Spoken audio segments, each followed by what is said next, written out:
আসসালামু আলাইকুম এভরিওয়ান। আজকে আমি করলা ভর্তা করব। করলার এই দুর্দান্ত ভর্তাটা খুবই ভালো লাগে খেতে। আমি একটু করলাটা লবণ হলুদ হালকা করে মেখে রেখেছিলাম, এটা পরেও দেওয়া যায়, কিন্তু আগে থেকে মাখিয়ে দিলে এটা গায়ে ভালো লবণ হলুদটা লেগে থাকে।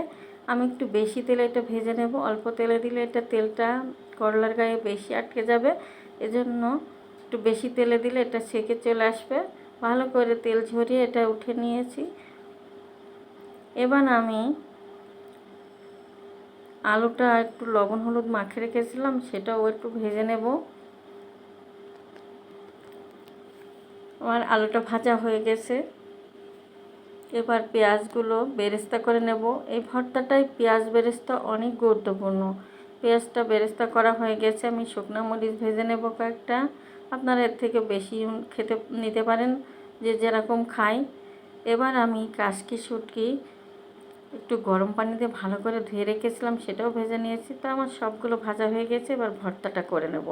তা আমি একটু শুকনো মরিচ আর একটু অল্প করে লবণ নিয়েছি, যেহেতু আমার এগুলো লবণ দেওয়া ছিল।